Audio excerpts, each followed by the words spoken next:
దాన్ని ఇంప్లిమెంట్ చేసి ఈరోజు రేణుగుంటలో అది మీరు చాలా అద్భుతంగా ఉన్నదండి. ఇంకా దాన్ని ఈ మధ్యలోనే 2 రోజుల క్రితం ఈ మధ్య నేను మా సెక్రటరీని పంపించాను. మళ్ళీ దాన్ని ఇంకా రిక్రూట్మెంట్ కానీ ఇంకా రీడెవలప్మెంట్ కానీ ఇంకా ఏ రకంగా డెవలప్. ఇప్పుడు ఆల్రెడీ మేము ఎస్వి యూనివర్సిటీతో టైప్ చేసుకుంటున్నాము, టీటీడీ వాళ్ళతో టైప్ చేసుకుంటున్నాము, కొన్ని స్టార్ హోటల్స్తో టైప్ చేసుకుంటున్నాము. ఆ రకంగా ఇంకా మీరు ఏదైతే ఆలోచన ఉండనో మీ ఆలోచన ప్రకారం దాన్ని ముందుకు ముందుకు తీసుకెళ్తాం.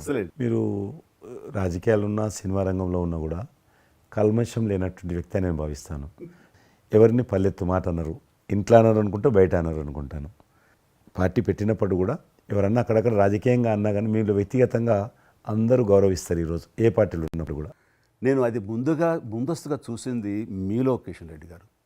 మిమ్మల్ని మనస్ఫూర్తిగా చెప్తున్నాను, అసెంబ్లీలోకి నేను అడుగుపెట్టినప్పుడు నేను కొత్తవాడిని.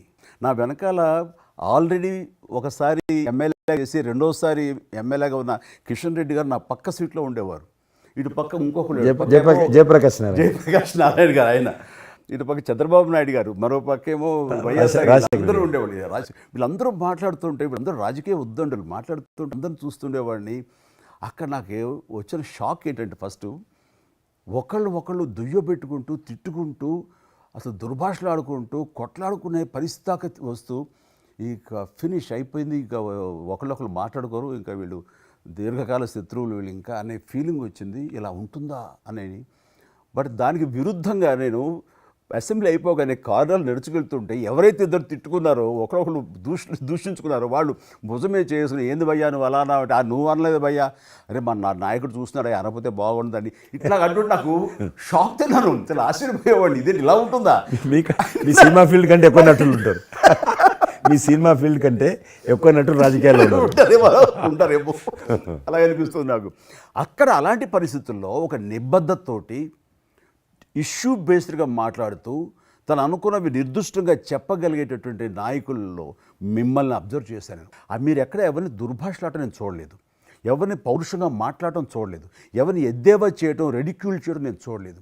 మీరు ఎంతసేపు ఇష్యూ బేస్డ్గా మాట్లాడేవాళ్ళు, స్ట్రాంగ్ వాయిస్ చేసుకుని మీరు అనుకున్నది అది ఎంత కరెక్టు, ఎలా అన్యాయం జరుగుతుంది అని ప్రజలకి మద్దతుగా ప్రజల తరపున నిలబడి మాట్లాడిన నాయకుడిగానే మిమ్మల్ని చూశాను. నేను ఇప్పటికీ అలాగనే ఉన్నాను.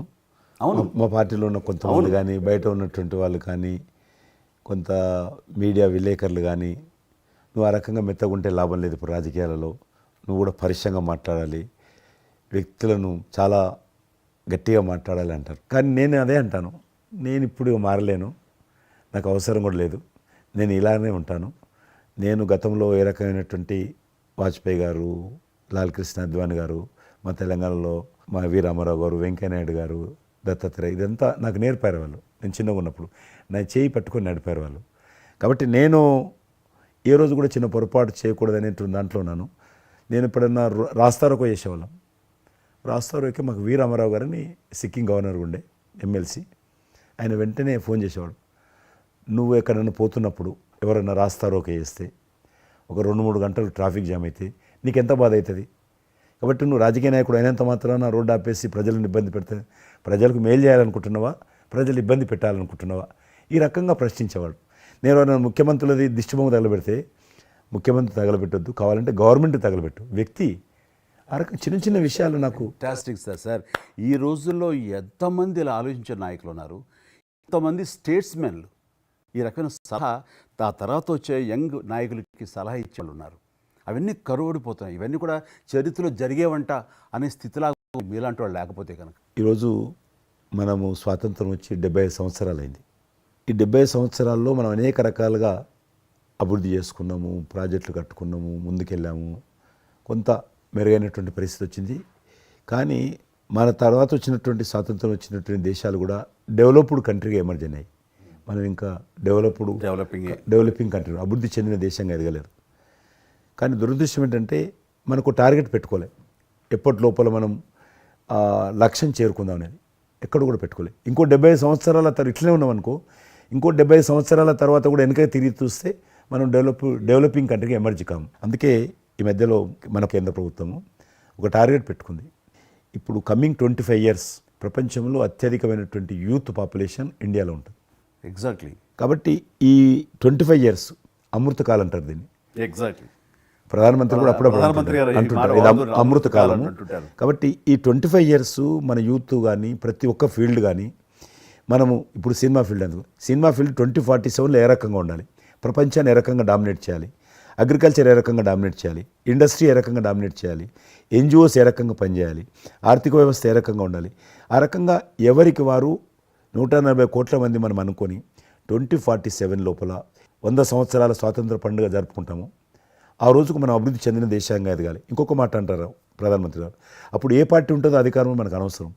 అప్పుడు ఎర్రకోట నుంచి ఏ ప్రధానమంత్రి ఏ వ్యక్తి జాతీయ పతాకం ఆవిష్కరిస్తారో మనకు సంబంధం లేదు, ఎవరైనా ప్రజలు అనుకుంటారు.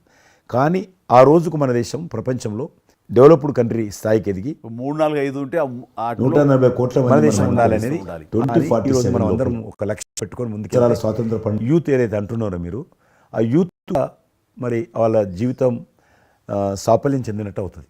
ఇప్పుడు డెవలప్డ్ కంట్రీస్లో మనది ఆర్థికంగా చూసుకుంటే కనుక ఆర్థిక వ్యవస్థగా మనది 5వ కంట్రీగా డెవలప్ అయింది. Largest economy.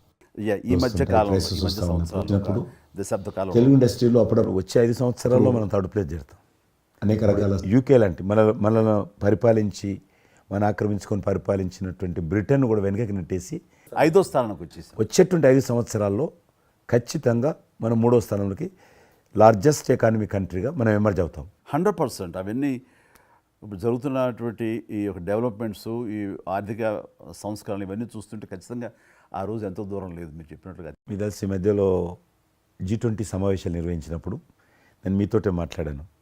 శ్రీనగర్ అంటే ఎట్లా ఉండను పరిస్థితి తెలుసు. ఈ టూరిజం మినిస్ట్రీకి 4 మీటింగ్లు అవుతాయి. ఒక మీటింగ్ అక్కడ పెట్టాలని నిర్ణయించుకున్నప్పుడు ప్రధానమంత్రి అన్నారు, సినిమా ఫీల్డ్ మీద చర్చించండి. ఎందుకంటే సినిమా ఫీల్డ్ ఎక్కువగా షూటింగ్లు చేసేవాళ్ళు.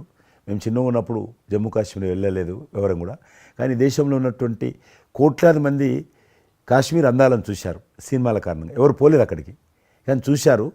కాబట్టి ఆ సినిమా ఫీల్డ్కి సంబంధించినటువంటి సెషన్ పెట్టాలి మీరు అని చెప్పి ప్రధానమంత్రి గారు చెప్పి ఆయన ఆదేశించిన తర్వాత ఈ సినిమా ఫీల్డ్కి సంబంధించి అన్ని దేశాలకు సంబంధించినటువంటి ప్రముఖులందరినీ కూడా ఆహ్వానించాం. అప్పుడు మేము మీటింగ్ పెట్టాలంటే పాకిస్తాన్ అన్ని దేశాలకు లెటర్స్ రాసింది, చైనా లెటర్స్ రాసింది, టెర్రరిస్ట్ ఆర్గనైజేషన్స్ అన్నీ కూడా హెచ్చరించాయి. జమ్మూ కాశ్మీర్కి వస్తే Kashmir is a disputed place అది, కాబట్టి ఎవరు రావద్దు, వస్తే మాత్రము ఏమైనా అవుతే మాకు సంబంధం లేదని పాకిస్తాన్ కూడా అందరూ హెచ్చరించారు. బట్ ప్రైమ్ మినిస్టర్ చెప్పాడు, ఎట్టి పరిస్థితుల్లో మీటింగ్ పెట్టి తీరాలి, నువ్వు నాకు అనవసరం, నీకేం కావాలో నేను అన్ని ఏర్పాటు చేస్తాను. ఆ తర్వాత నేను మీతో మాట్లాడి ఆ రోజు అప్పుడే కాశ్మీరు అని అనగానే మీరు కాశ్మీరు లోయల్లో కన్యాకుమారి ఇలాంటి సాంగ్స్ ఎన్నో మాకు గుర్తుకొచ్చినాయి.